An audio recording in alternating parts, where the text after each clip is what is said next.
The UK Independence Party has managed to win over the hearts of the majority of the British public, and that's according to a recent poll. RT's Tesa Arcilla reports on the sweeping popularity of the former dark horse of the country's political scene.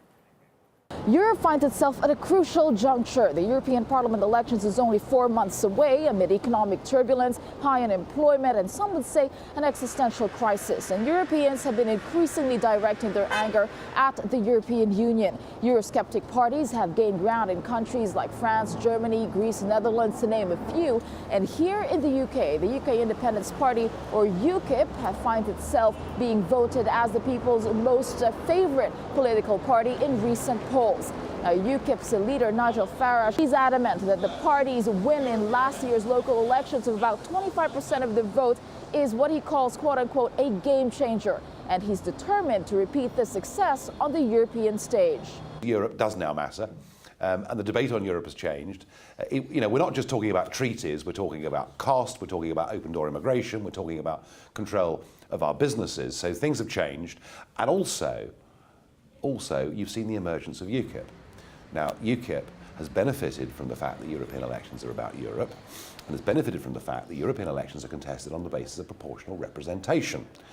So last time round, we shocked everybody by coming second across the United Kingdom. I mean, nobody could believe it.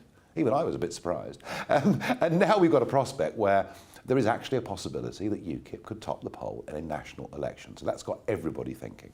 But David Cameron's already promised a referendum if the Conservatives win. If I were somebody who would vote yes, get out of the EU, why wouldn't I just vote for the Conservatives then? Because David Cameron has promised a referendum before. In fact, he gave a cast iron guarantee that if he became Prime Minister, there'd be a referendum on the Lisbon Treaty, and he didn't do it. So he's broken his promise once on this, and people don't trust him. They don't believe him. They don't think he's going to win the next general election anyway. What he's tried to do, in effect, is to kick this into the long grass 4 years down the road. We've got to bring together the right and the left of politics together under a banner of independence, freedom and democracy.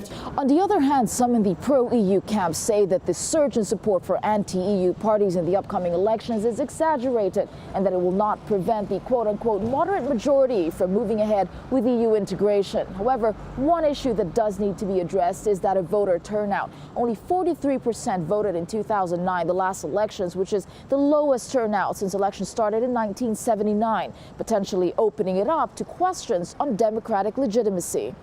Reporting from London, I'm Tesa Arcilla.